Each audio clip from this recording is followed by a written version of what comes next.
Para masigit ka na maka-attract ng swerte, siksik-liglig atong maapaw at maraming pera ang dumating sa araw-araw. Ito ay isa sa mga pinakamainam na subukan nating gawin mga bossing ko na ilalagay natin sa ating pong main door mga bossing. Para po tayo mga bossing ko higit na maka-attract ng swerte bukod sa ating sipag at tiyaga at pananalig sa mahal na Panginoon ay mainam na meron tayong mga ganito na panghatak ng swerte at pantaboy ng mga negatibong enerhiya. Ito pa mga bossing ko ay ang ating asin mga bossing. Gawin po natin ito sa umaga mga bossing ko bago pumutok ang sinag ng araw mga bossing na mga bandang alas 7 or kaya po ay matatapos ang pampaswerte hanggang alas 8 lang po ng umaga. At pagkatapos kailangan natin ang tatlong sangkap na ito mga bossing. Ito pa mga bossing ko ang ating dahon ng laurel at ganoon din po ang 3 piraso mga bossing ko ng ating bawang. Ilalagay lamang po natin to dito mga bossing ko habang tayo nagwi-wish. Magkakaroon tayo ng negosyo na dito na tayo yayaman. Tayo ay maliligtas saan man tutungo tayo po ng ating pong buong pamilya mga bossing. Yan. Pagkatapos po niyan mga bossing ko, ito po ay lalagyan natin ng dahon ng laurel.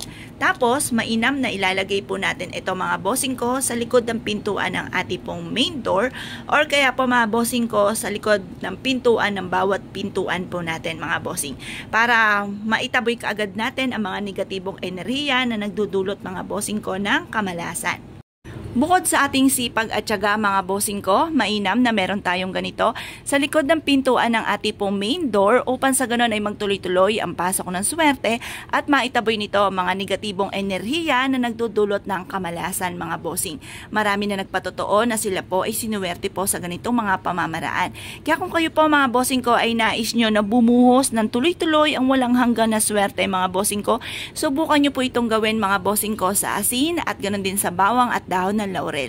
Pag ang asin po natin ay natunaw, paltan nyo lamang po ito mga bossing ko ng panibagong asin na puting-puti mga bossing at ganoon din po kapag naman po tuyo na ang ating bawang, tapon nyo lamang po ito or pwede rin namang sunugin nyo na rin po mga bossing ko ang dahon ng laurel natin habang kayo ay nagwi-wish. Tapos paltan nyo ulit ng panibagong ganito mga bossing. Ito po ay makakatulong upang sa ganoon ay siksik-liglig atong maapaw at napakaraming blessing ang dumating sa araw-araw.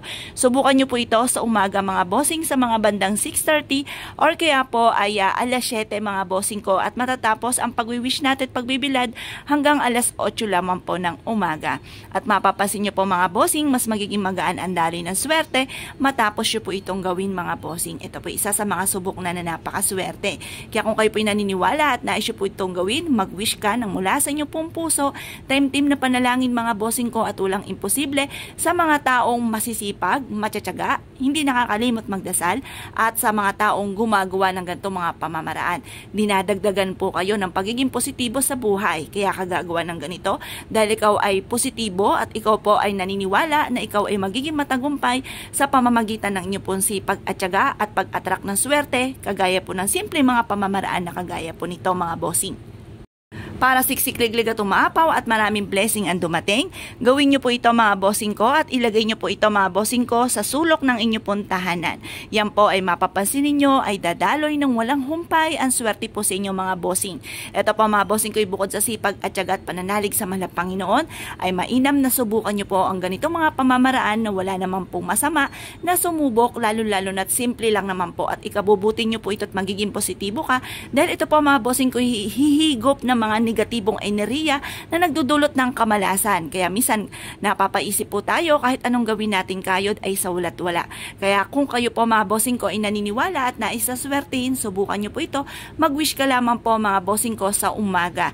At ito po mga bossing ko, i-focus ka lamang, maniwala ka na makakamit nyo lahat ng inyo po mga pinapangarap ay walang imposible mga bossing. Kaya kung kayo po gagawa ay siya mga bossing, good luck po sa inyo po lahat.